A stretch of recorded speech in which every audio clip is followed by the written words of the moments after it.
Well, good morning, everybody. Thank you for being with us. It's a pleasure to be here in Puerto Rico. My name is Viviana Angulo. I am from Bolivia.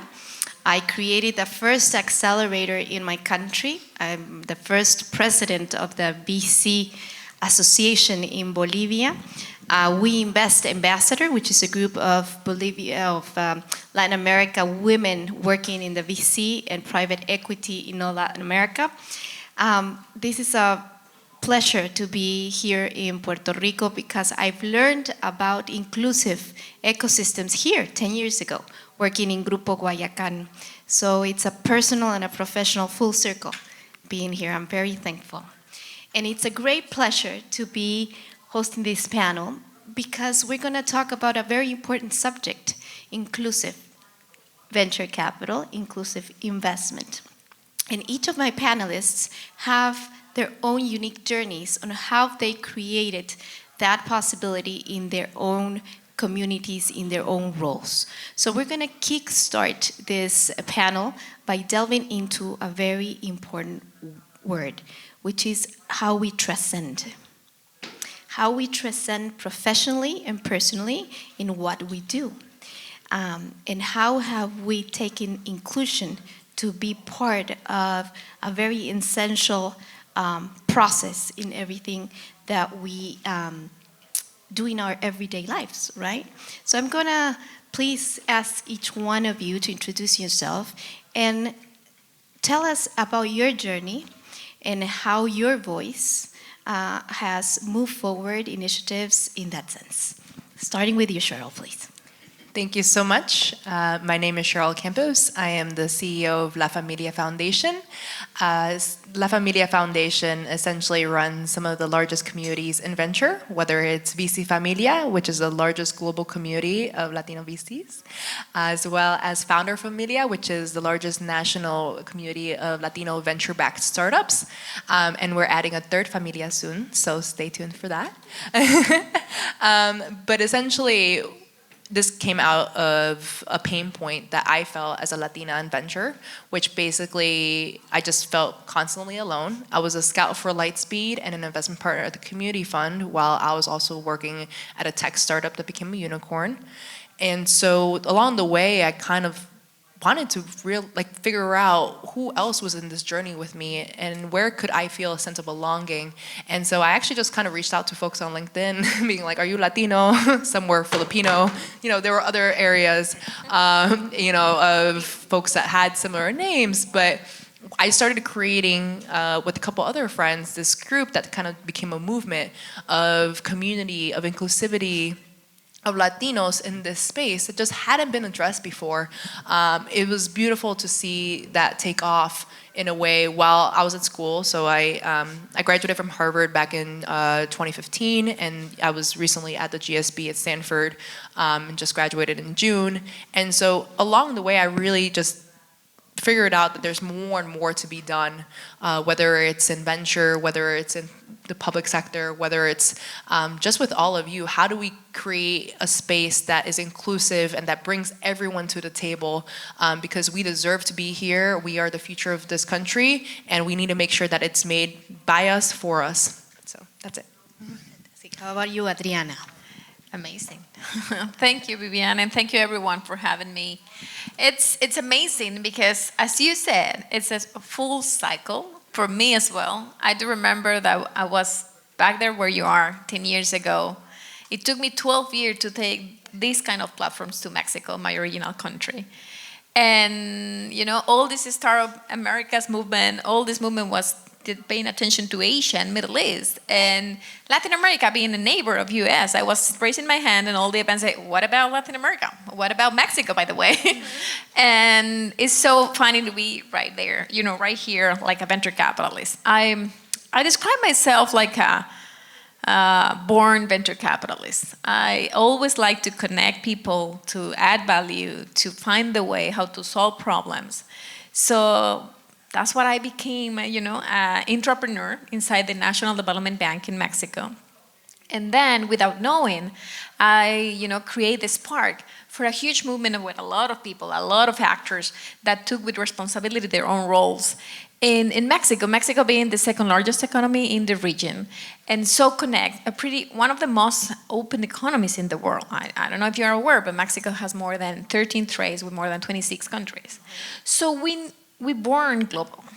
We are always thinking how to connect, how to solve problems, how this solution can be applied to a different ecosystem. So I started my career with the first deep tech fund in the early 2000s in Mexico.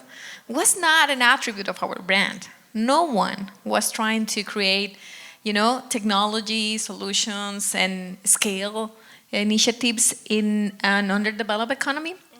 But as we are always being so looking to the north and globally, we try to tend very positive.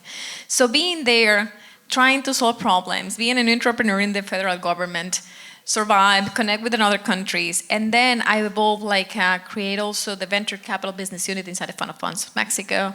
And then I helped to create the National Entrepreneurship Institute as well. So taking with this responsibility, the role to promote, to connect, to communicate, what is all the added value of the entrepreneurial ecosystem add to our economies.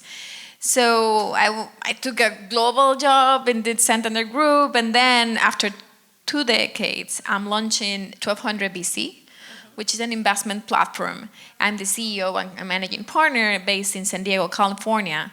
And we have a second office in Mexico City, and we have our junior partners, one in New York, one in Barcelona, one around the globe. And we're born global, we're born digital. And I do believe that all my mission and my purpose in life is really give visibility of all the different actions that entrepreneurs around the globe are really bringing into the society. So that's a little bit about me. Robert, can't wait to hear your story within the corporate sector and being exposed to so much entrepreneurial talent in the VC industry. Yes, thank you. Good morning. My name is Robbie Shapira, or Roberto, cualquiera. I've been at Wells Fargo 26 years. He's dangerous enough in Spanish. Exactamente. My husband is from Mexico, so he'd be very proud of me for every word of Spanish I say on this panel. But I've been at Wells Fargo 26 years. I have the pleasure of leading our efforts for diverse and women-owned business nationwide. Basically means how does a bank like Wells Fargo help more ethnically diverse women, LGBTQ+, veteran, people with disabilities to have the same opportunities that every business owner should have in the United States and beyond. I'm especially proud to be here and on this panel. One of the things that's simply true about, in particular, women, new firms and new small businesses is they receive just over 2% of all VC, of all venture capital. Yet women represent almost 40% of all businesses. At Wells Fargo, we take this really seriously. Over half of our business owners, of our customers, we have over 3 million business customers at Wells Fargo, are ethnically diverse, and about 40% are women. And so our business, simply said, is diverse, and it is serving women entrepreneurs. One of my favorite statistics as we talk about DEI in practice, like how do you live these values and turn them into capabilities for business owners, is it was in 1988 that the Women Business Ownership Act was passed. And amongst other things, one of the things it did is it required financial institutions to stop having women have to have a male co-signer for a loan. Which means in 1988, women went into their bank and were told that a man has to co-sign in order for them to get a loan. And there are horrible stories of women bringing in 18-year-old nephews so that they could get a loan for their business. So when we talk about disparity or discrimination in the industry, I'm not going to ask for a raise of hands, but most of us were alive in 1988. It wasn't just the civil rights era of great advancement in trying to get to a level of equity and parity, but it is today. And think about the generational impacts that has on women today who still feel like financial institutions, or Latinas today, who still feel like financial institutions may not be for them. And so my pleasure at Wells Fargo is to change that culture and to build better programs, better lending, so that our firm does better for firms all across the country. So a pleasure to be with you this morning. Thank you, Robbie. Silvina. Cheers to that. Yeah, cheers to that. Silvina, well, you opened a road for many women entrepreneurs with your own style, with your own point of view. Let us know, please, by answering the question, your current role and how thank you, projected Vivi. that. And it's also full circle for me. I came to the island over 6 years ago as part of a delegation with Vital Voices to support the incredible women entrepreneurs in the island that were rebuilding Puerto Rico after Maria. One of them is there, Isabel. Thank you for coming. And ever since I fall in love with it and with the power that women have to make things happen. And as an entrepreneur, I experienced many times rejection. When I was asking for money, they gave me a lot of advice. And I ended up reaching a point in which I said, I ask you for money, just give me money. If not, just get out of my way. So I got creatives, like only 2.1 of the VC capital goes to female-led founders. This is also highly impacted because for women VCs, it's very, very challenging to raise funds. So I used a different vehicle to fund my company. The company that I was raising funds was a software platform to manage remote work that I founded in 2015 called Transparent Business, and a platform to help women find jobs that can be done remotely called SheWorks. And of course, during the pandemic, it exploded. It became from an aspirin that a vitamin that I was just trying to push onto businesses to help them understand that remote work was a good thing, into an aspirin. Yet, it was quite challenging to find funders and raise capital. So I took the Jobs Act from President Obama that allow entrepreneurs to publicize the selling of equity on their companies to accredited investors in the US and non-accredited investors internationally. And I took my company using this vehicle to $1 million valuation. The market shift, and I saw a huge opportunity to increase the value to my investors by using the methodology that I have developed with the fundraising for my own company. And instead of using marketing to promote the selling of equity pre-IPO, I created a show called Unicorn Hunters.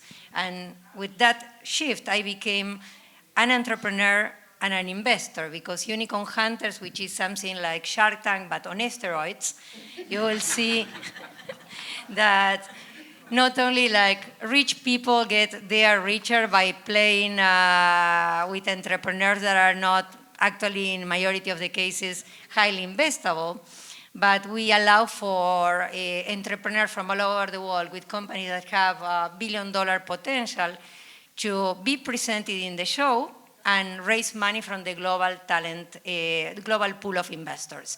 So in Unicorn Hunters, we funneled over $280 million of funds to entrepreneurs, alongside with Steve Wozniak, who is my partner in the Circle of Money, Rosy Rios, Lance Bass from NSYNC. So we created a vehicle that connects the dots between the people who are looking for pre-IPO opportunities, talent entrepreneurs that need access to capital, access to market, and access to talent, and those people that are looking to invest in these companies and never ever before have the chance to do it, because only rich people have access to invest. So the market was super broken, and we found through this approach a way to do it.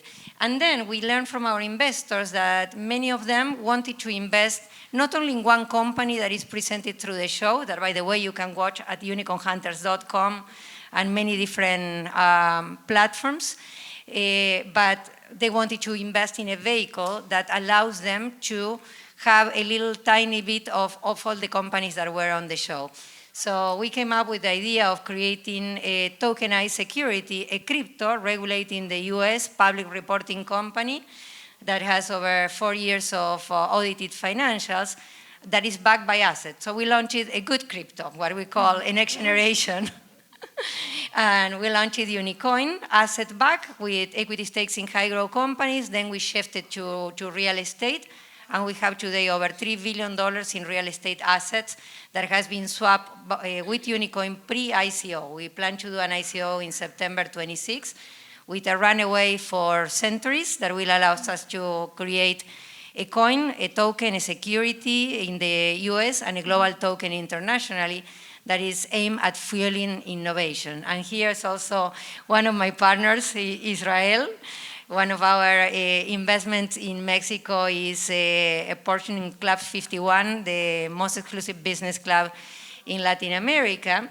And our goal with this is to basically connect the dots and allow normal people who have some money to have access to the companies that have the potential to be the game changers of the future, but also to create a coin that it's aimed at driving significant change by connecting the dots as well with the innovation ecosystem and allowing funding in companies that have potential to solve the global development goals issues, or some of them at least.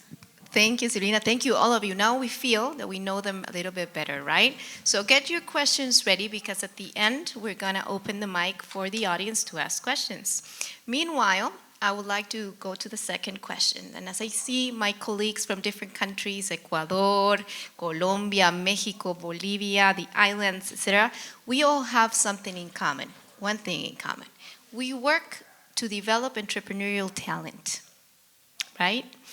And in some ecosystems, that's not that simple to be built. And it takes some steps. Especially, it takes some actors to step up, to change to the date normal vision of investment.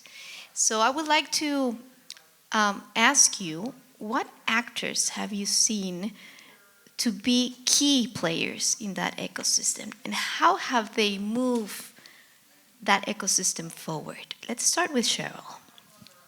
Yeah, so I'd say there's several key players that I want to highlight. The first is the role that tech plays in making sure we move the needle forward.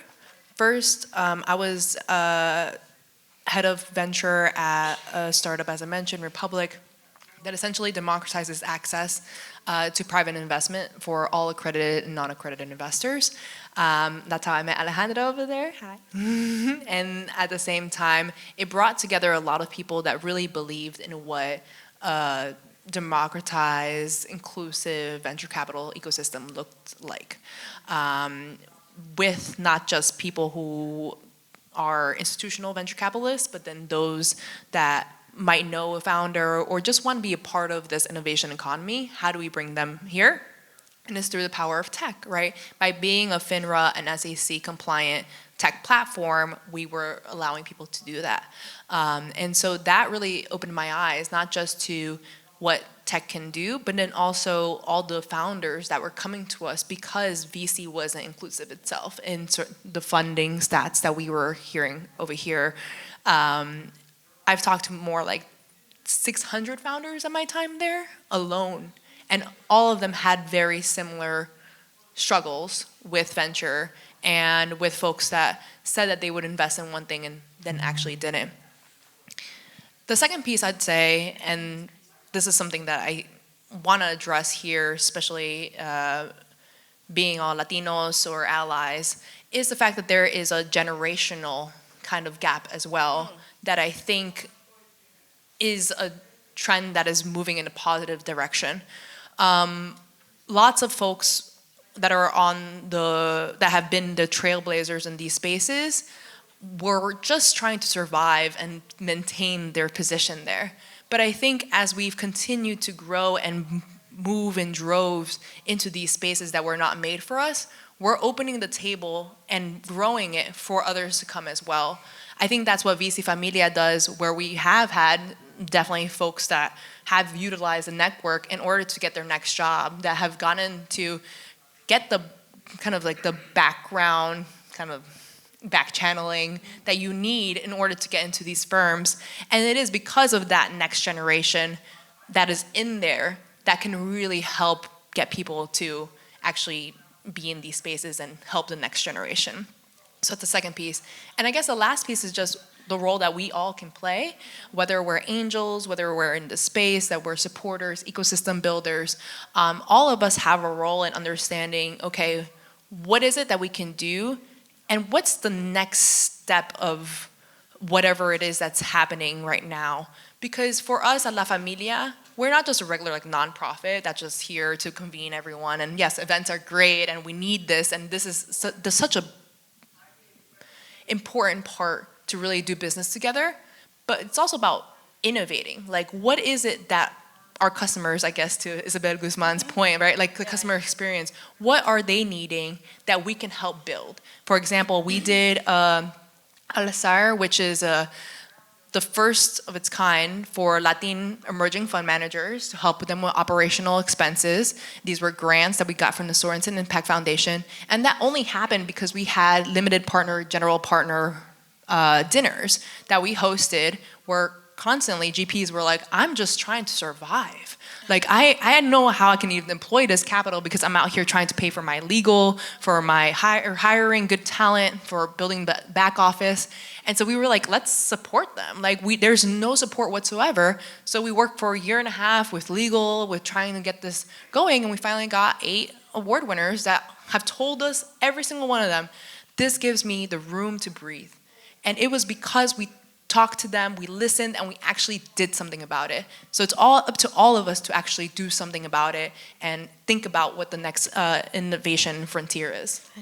Robbie, in Bolivia, and here I'm going to add my 2 cents, the private sector has been a key player. I would say the most important player for individuals that we've been building our ecosystem with a lot of effort. No government grants whatsoever. None. And that for my Puerto Rican friends, like, what? No grants? No, non-grants. And that seems to be a factor in Latin America that that's been growing with a very small involvement from the public sector with the local ecosystem. So corporates, how important are they in the entrepreneurial scene? Thank you. Well, I think they're very important. I might be biased. But I used to always say that there's a saying that it takes a village to raise a child. So I used to always say I think it takes a village to raise a business. But I got corrected recently. The owner of Azel's Famous Chicken, which is the second largest Black-founded and Black-owned restaurant in the United States, the way that their founder says it is it takes a community to raise a business, because it's a little different when you think about community, especially I think about in the Hispanic Latino culture, what community really means. It is about helping someone to know things that they wouldn't know without that. How many businesses fail because they make one mistake? They price incorrectly in the market. They make a large purchase of a rental facility or equipment. And how can a network, how can people help a business to be successful? And I think that is one of the things I take most personally from a corporate perspective, is creating networks and creating ecosystems, as you said, Cheryl, for entrepreneurs to be successful. I think a banker should be in that community, but a great banker, a banker who really listens. My job before this one, I used to lead all of our branch small business bankers across the country. And so I used to speak to the thousands of them all the time. And the one thing I used to always say is, you will be the best banker your business owner has ever met if you do 2 things. If you just listen, and if you call them back. Because in general, people are not used to bankers listening or returning a phone call or keeping a promise. And so if we can simply make those changes, a banker becomes an incredible member of that community that supports the business. But I actually think the most valuable member of that community is someone who is 3 or 5 or 10 years ahead in that same type of sector or industry, who can say, as you're thinking about hiring an employee or asking for venture capital, here are the steps that I took, here's the mistake that I made, and how you can avoid it. Because so many businesses, honestly, as we talk to them, again, we have 3 million customers, half of whom we estimate are ethnically diverse. When we talk to business owners, they just want to feel credentialized, like that they're real. You know, so many businesses still operate out of a consumer account and not an account in the name of their business. So many business owners are so intimidated by filing documents with the state or their local government and feeling official. So many business owners have no credit in their name. In fact, ethnically diverse businesses only receive credit, employer firms, about 47% of the time when they ask for it, whereas white-owned businesses, it's closer to 75%. And so think about you don't have to think about it, you know these challenges, you meet these entrepreneurs. And so when I think about the role that I play at Wells Fargo, one of the things that I take most intently is how can I help a business owner to feel that they are ready today to build their community, that it is important in whatever way they feel is necessary to legitimize their business themselves, meaning whatever that next step is. Maybe it is opening an account in the name of their business so that they can establish a foundation to get some VC funding, to have the financials that they would need to be competitive and to hopefully meet a really great banker who calls them back.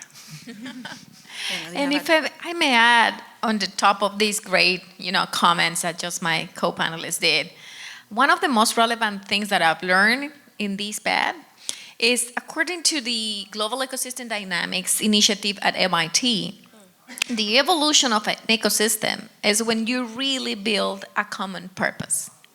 So if you don't have built with your different actors in a common purpose, it's not an ecosystem. It's an innovation hub or a community, or it's not, because you are not taking with responsibility the role that you are playing at. So I think the most important in what I've learned being a venture capitalist, an LP, a public policy maker, a facilitator, and a venture capitalist is that you need to give the platform to, have this mindset like offer and demand. And you need to act in both sides because you need articulators, you need facilitators, you need, the educators, you need the who is telling the stories, who is, inspiring others. So with an entrepreneur at the center of this ecosystem, all the rest, different actors need to play with huge responsibility their role and take it to the next level. So what I've learned and with my experience, I decided to jump into the venture capital industry without having these, wealth and these last three names, with a pedigree, because I do believe that we need some underdogs that can inspire others and that can really set the path for others to come and take with more responsibility, with a lot of, trajectory and connections and track record, a new role that it needs to be played, because there's not a female Latino leaders managing money. Of course, we are building at We Invest a large network of female investors across Latin America and sub-chapters in US. I'm the ambassador of San Diego. But it's amazing that we're growing. We're more than 325, thank you, female investors. And I work for the Mexican chapter as well. I work for the Women That We Inspire network in California and across the US, and Bridge and BC Familia, and we host an event in Boston, by the way. And I've learned that you need to take the key role. You need to step out. You need to scale it up. Take the risk. Of course, be prepared for the moment at the soccer game that they say, okay, it's your turn. You need to hit the goal. And that is really impressive. We need to think that what is the role that we are playing? If you are an educator, if you are a journalist, if you are an investor, or you are an entrepreneur or intrapreneur in an organization, because we need more people that really take actions and take to the role to the next level. So we need to give the platforms in these kind of events to take the next steps on their ecosystems. Thank you, Adriana. Now that we started talking about gender and women in the VC industry, it's so interesting. I want to share an anecdote with all of you. I met Susana Garcia Robles from IDB many years ago. She's a pioneer in the VC industry in Latin America. And I admired her. I followed her through LinkedIn. And once I had the chance to sit with her in Peru, I said, hey, do you think there is an opportunity for a woman that comes from communication and law to to make a space within the VC? And she answered, have you seen what's my background? Letters, writing, anthropologist, not financials. That was a wow moment for me. So there are many women in Latin America and in the Caribbean looking at VC from their own standing, from their own backgrounds. How would you recommend them to prepare for that path now that we've gone through it? And how can they, with their own point of view and their own life experience, move forward VC in our countries? Let's start with Silva, please. Well, I'm not a VC. I never wanted to be a VC, and honestly, I decided not to raise from VC because the terms that were offered to me were not. You haven't been 1200 VC in the Of scene, course, so because that's- you didn't have that fund before. I'm just launching it. Now we're going to invest in you. I think that we also need to demystify the idea of like how women relate to money. We are in Shakira's age where women don't cry any longer; they make money. And Karol G and all of these other amazing women that are just like bringing so much value, not only by being a role model, because as women we need to be. We cannot be what we cannot see, so we need to have women in control, making decisions about money. We make 80% of the purchase decisions in the world, so it's about time that we actually generate much more conscious over how we build wealth and how to help other people, especially women, build wealth. So I don't know how to become a VC. What I did in my journey is to actually how to become an enabler for other people to access capital. What we did was to create a media company because the platforms were out there and technology plays a very, very important role. There is Republic, there are like, Kickstarter, Indigo, and many other platforms are out there for facilitating crowdfunding. But it was very rare to see an entrepreneur going to these platforms and raising over $5 or $1 million, because these platforms are like first like flea markets where like anyone can go, so the audience will go there and will know that companies hadn't been curated. No one has done the due diligence for them. There is not a standard for approval. And also for the entrepreneurs, the other challenge is that they need to bring, it's like they go to a party and they need to take their own wine. So, because the audience is not there. So you have the platform, but no one is going there to invest because they don't know what they are going to find. So the approach that we took to do money enablement, to facilitate access to capital for entrepreneurs, and also to facilitate access to curated investment opportunities for the masses, was to think on the building of an ecosystem that brings a media company that informs, educates, presents the companies to the public. And we knew that to do it right, we needed to have the #1 executive producer of reality in the world, which is Craig Plastis, the executive producer of The Masked Singer, as our executive producer.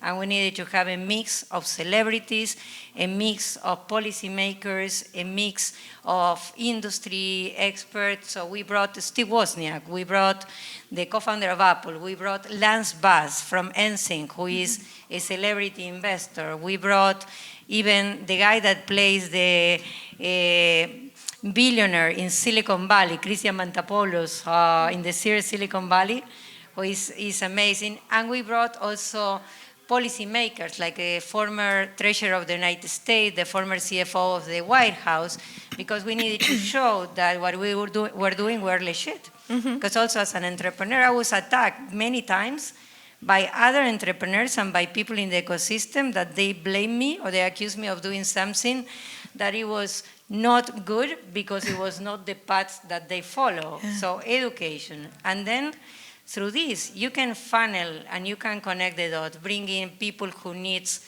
deal flow, connecting the people that has the deal flow with more investors so they can help their startup grow, and educating and bringing visibility, and just like, expanding the network, because VCs hide their companies under their arm, like if they were like a treasure that they don't want anyone to see. And the bottom line is that these companies do not get funded by other people because they don't see them. So I think that working together and changing the mindset and changing how we do things, thinking disruptive, but disruptive, like really disruptive, like people will think that you are crazy, is what actually... Silvina, I can totally relate to some points that you're making because, for example, in Bolivia, there are no venture capital funds because it's totally regulated. In order for our organization or individuals to create a VC fund, they need the okay of the government. It can take 2 to 3 years to do it. So definitely being a connector to VC funds internationally has been an approach that we've taken, but also finding creative ways of promoting and showing our talent abroad. So definitely. There are other ecosystems where VC is an industry that's already established. Yeah. Adriana, how do you see that when you look back at your journey and at your colleagues and younger colleagues going through that path? What's that? What are those consejos that you would share with them? That's a great question, Viviana, and touch a little bit on the points that Silvina mentioned. I think the venture capital industry start to evolve. Definitely more collaborative, particularly in Latin America. US tend to be pretty like my pressure, like the, yeah, I totally agree with you. I do remember, let me tell you just a quick story, I promise. I just knocked the doors at my MIT colleagues because I was trying to promote this initiative, as I mentioned, the global ecosystem dynamics, and I wanted to measure the ecosystem in our country, and we sponsored, when I was at Santander Universities, it's the second largest global bank from Spain. Well, this is number 12, I guess, globally.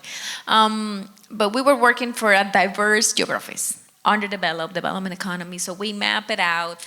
And I know pretty well these, researchers. I was knocking the door and I say, guys, I'm gonna fundraise a new fund. I like to always think in offer and demand. So we're gonna split our investment thesis into fund managers, because someone needs to take care of the emerging fund managers and the diverse fund managers. Because if no one is managing with a different angle money, no one is gonna invest in the most promising founders that are having a different backgrounds and trajectories, right?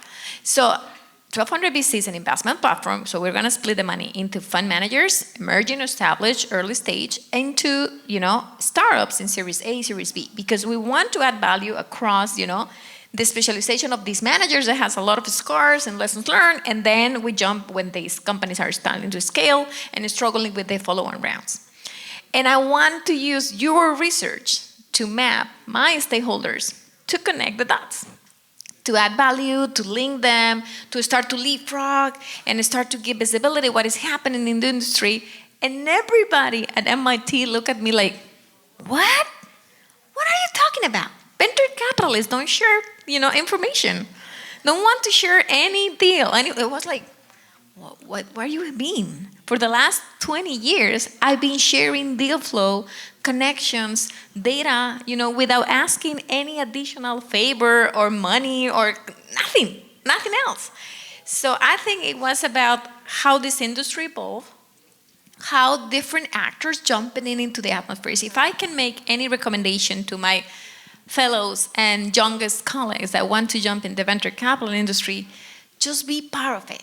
Be an intern, a fellow, collaborate, participate. We start this, movement with Mexico that inspired another fund of funds in the region, Colombian fund of funds, Chile, Peru. I'm still serving at the Peru Independent Board fund of funds, and Argentina, and all of them getting a lot of inspiration across what was happening in Mexico.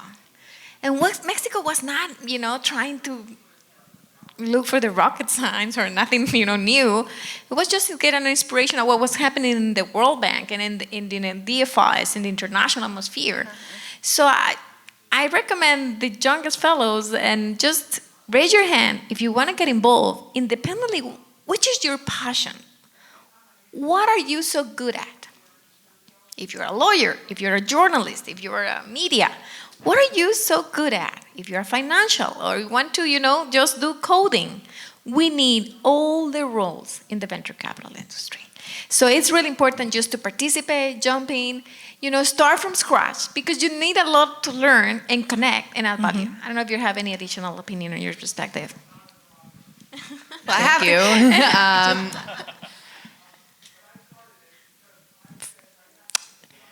I want to add one important thing, which actually is kind of like what you just did right now, which is we need sponsors in these places.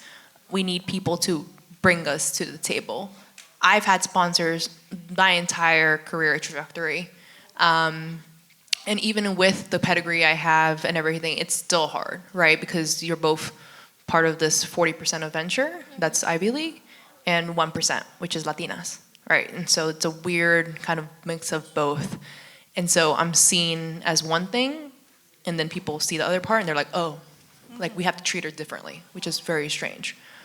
But I've been able to see both sides. And that to me is the name of the game of venture, is the fact of who you know is in some ways who you are. And it should not be the case, but it is. And I think it's up to us as ecosystem players and other folks to kind of create more avenues that allow for us to grow faster and accelerate our careers faster. So we're part of the core four: All Raise, Black VC, Gold House, and La Familia.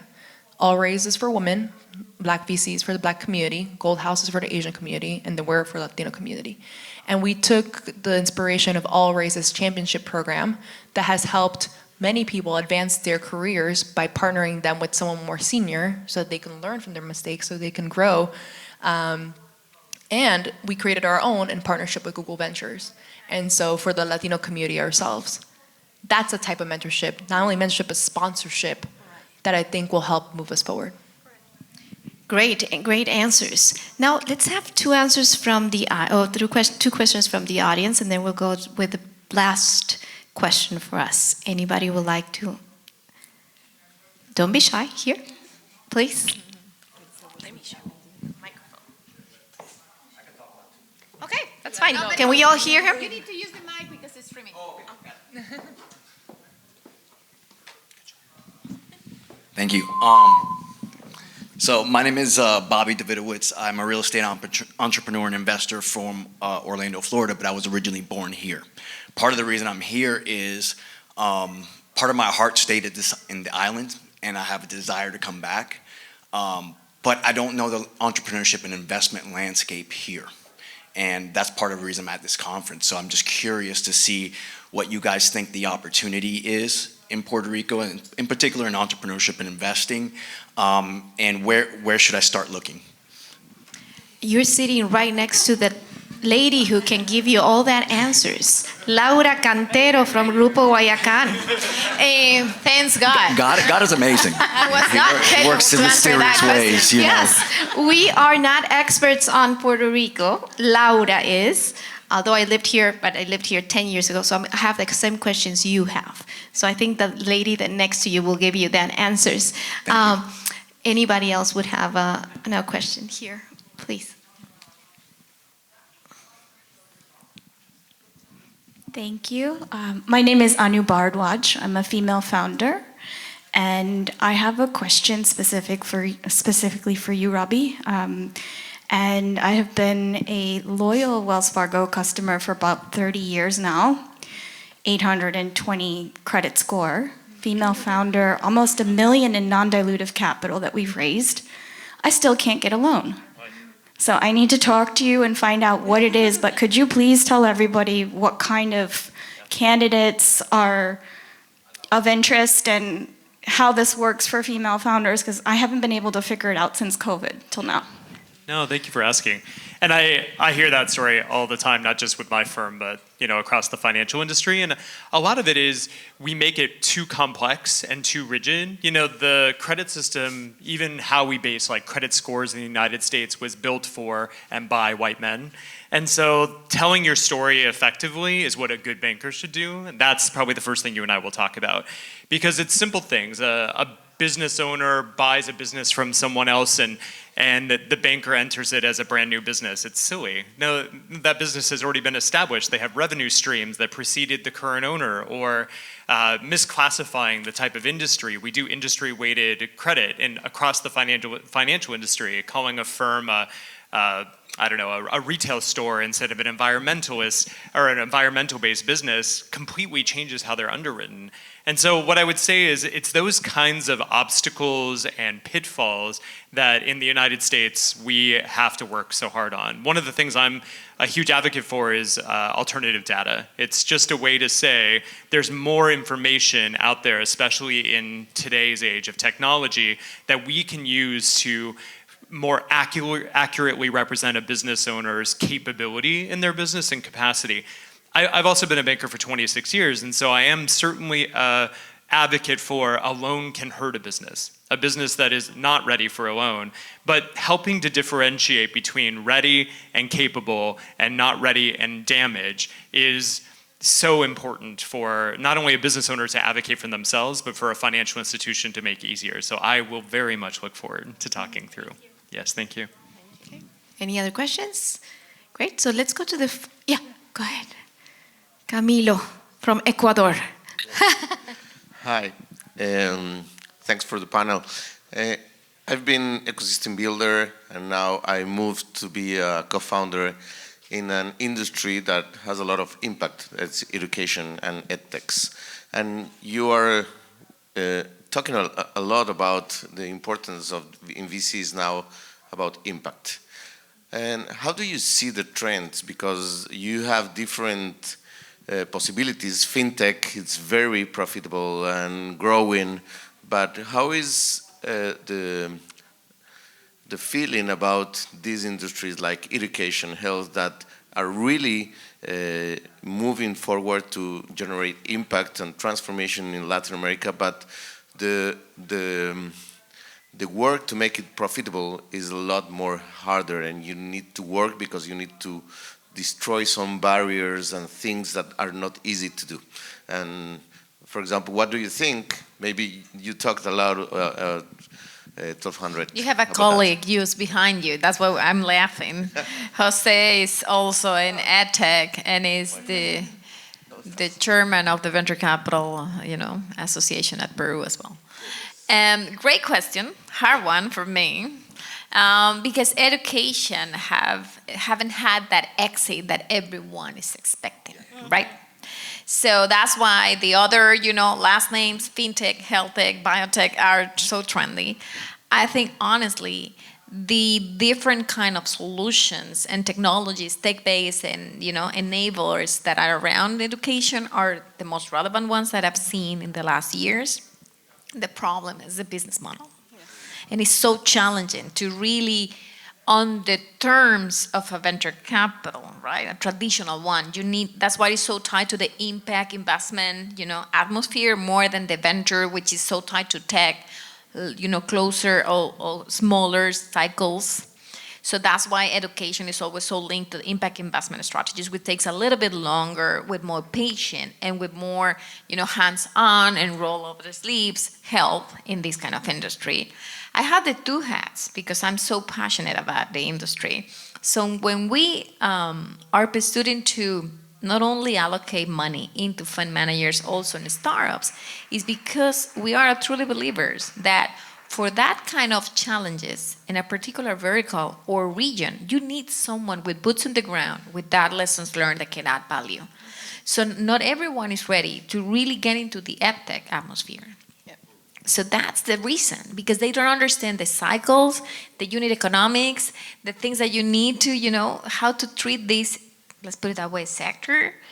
And venture capital is more for the high-tech, fast, scale, nail it and scale it. It is not the same. So that's why I think it's more tied to the impact investment metrics, measurements, and frameworks. And happy to talk about it. There's a lot of good examples, but not yet the role model that every investor is looking for right now to get an inspiration. But happy to talk about it. Thank you. Israel, from Mexico. Thank you. Vivian knows everyone in the room. What? She's done the rounds, every country visited. Now, I just wanted to add a comment to that because I think it's quite interesting, especially if there is an audience here that is not familiar with the private education. What happened with fintech is the banks make a lot of money, with all due respect, and it's very well made, and they made shitloads of money, loads in the whole of Latin America, right? For Santander, Latin America is the #1 region that has a direct impact in the net profit that they make, right? So as a financiers, we know that there is money in there. And then what happened? Fintech comes in and says, that's where the money is, and there's lots of commissions, so I'm going to start dipping into that, and then you get an exit. Education, private education, is exactly the same elements are on the ground. I don't know anybody who owns a private school that is poor, right? I don't know anybody who's got a private school that is not developing more campuses to make more money out of education, because all governments have a very bad education system. So there is a formula there somewhere that somebody's going to create with a platform, and then the first VC is going to put a lot of money behind that revolutionizes especially something that has the elements to create the next unicorns or the next great exits. But I'm just saying that it is an industry that an entrepreneur doesn't have to create with a platform. The money is there. People with real estate are making it, just like the banks were doing it, and then the fintech laws came into place and that revolutionized. So I think education is probably one of the future great areas where in Latin America there'll be lots of entrepreneurs making lots of money, but making a good positive impact. I just want to make that comment. Thank you for your comment. Great comment. Thank you, Israel. So I have the last question. It's a tricky question, I'm sorry to say, but please feel free to share your opinion as far as you can get that opinion going. Could you please share 2 recommendations of how we can advance diversity in the VC industry or in the investment angel industry? But here is the catch. Taking into account the asymmetrical ecosystems that we've talked about a little bit, and political and economical challenges that many countries in the region are now facing. Silvana, would you like to take a hit on that? It's a complex question. It is, I know. I'll share my take on this. Your microphone, please. I'm sorry.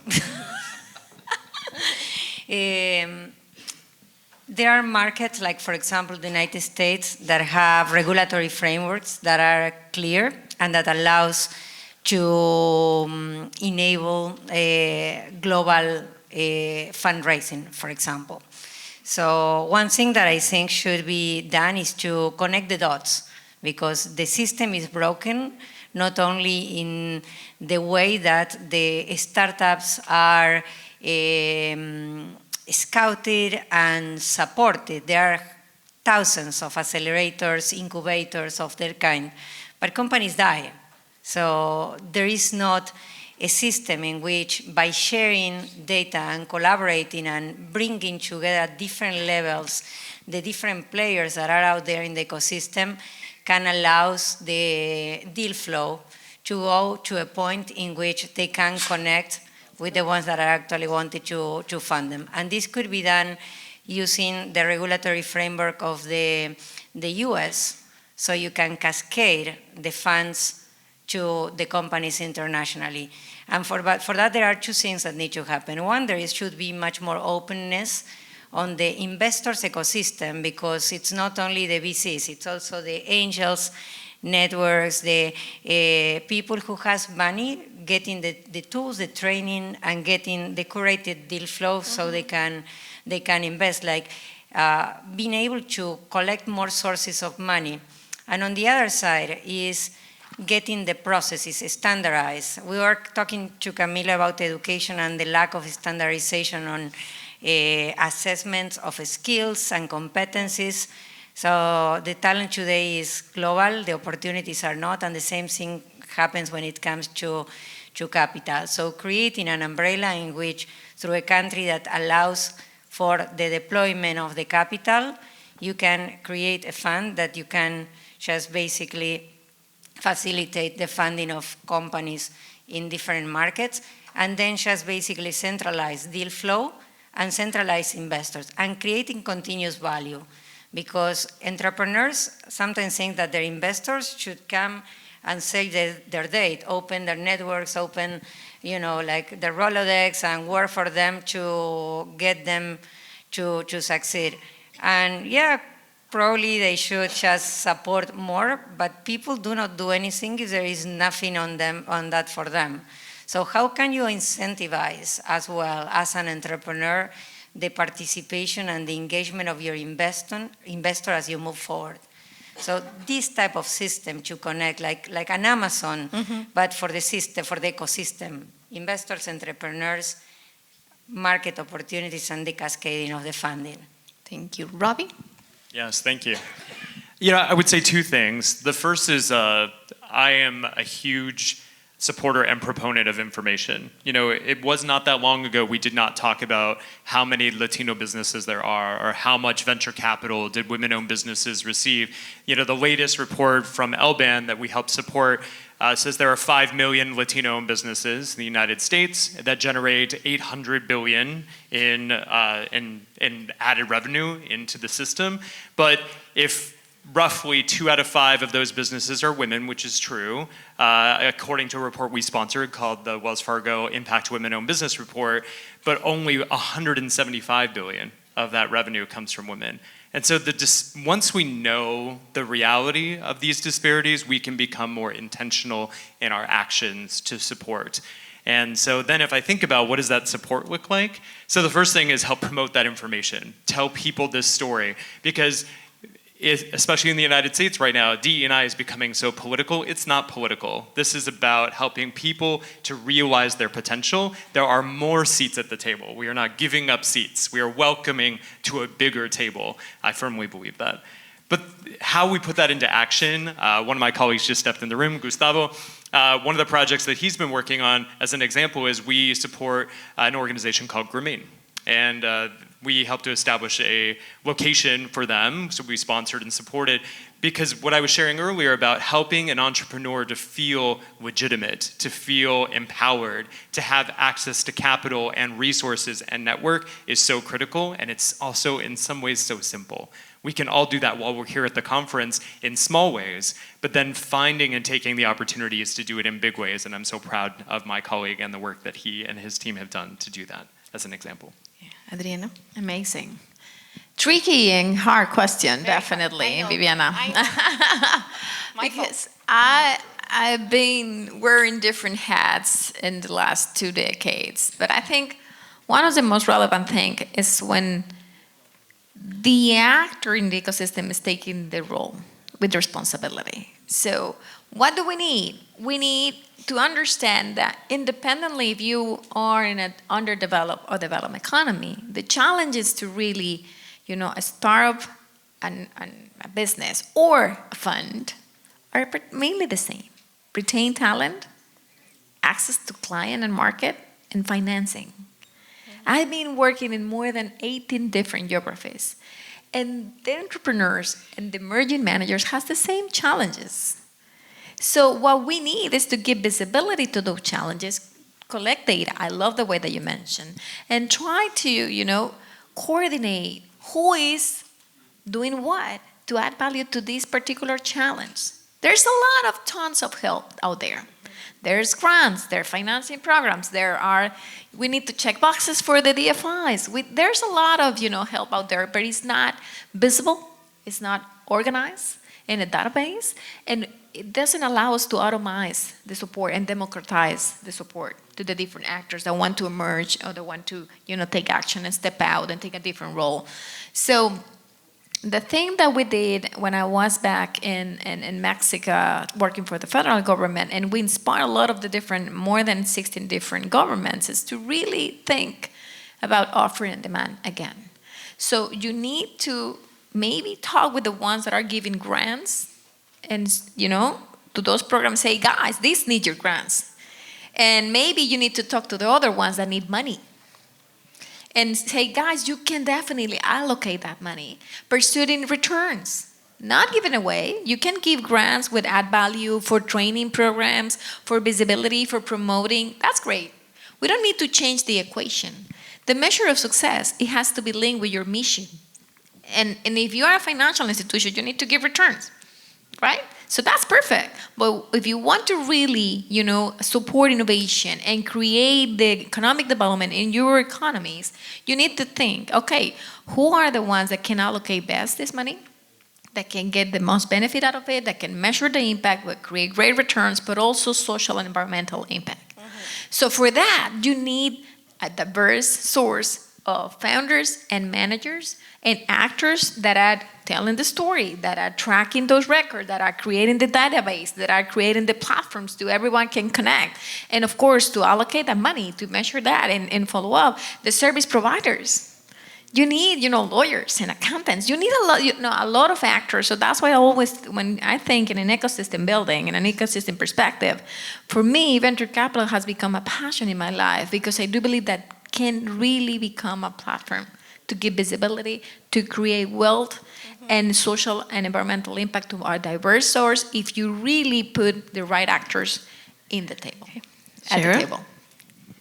Thank you. So much of what you guys have said resonated. La Familia is not like Amazon, but we actually think of ourselves as a platform where we are trying to shift $1 billion of new investment capital into the Latin venture ecosystem by 2030. So we have 6 years. We have a lot of work to do.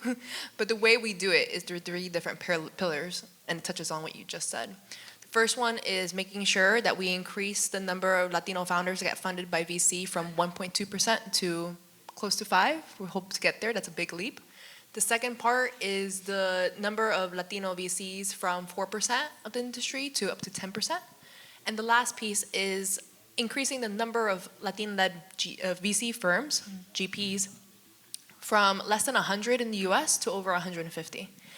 These are grim stats to begin with, but if we do it collectively, if we do it, la unión hace la fuerza, if we do it in a way that is true to us and that we take responsibility as each person in this industry to help the next generation, then I think we can get there. And we're trying to catalyze, we're trying to cultivate this industry. Think of La Familia as like Hogwarts, where we have VC Familia, we have Founder Familia, and there are folks that use Founder Familia, for example, as a bridge between the US and LATAM, right? Because maybe in LATAM, they're not getting the support they need, but they see that there's a lot of capital and a lot of resources in the US, and so they join Founder Familia, so you can apply, get in, and then you get an access to all of these other founders that have done that leap. We've also just announced chapters in New York, SF, Miami, and Chicago, where we have the most amount of members, so that they can become your guides, your concierge when you join in the US. And I think to me that makes, that is a decentralized way of organizing. It's grassroots, it's in a way that makes sense. And so to your point, even despite these tailwind or headwinds of anti-DEI or these regulatory changes, November is coming up, so there may be different challenges coming our way. But I think if we stick to the mission, if we do it together, we keep each other accountable, and we do it in a way that's organized and together as an ecosystem, I think the future is ours. Thank you so much. Big applause to our panelists. Thank you so much for the opportunity, and let's continue with Jen's agenda. Thank you so much.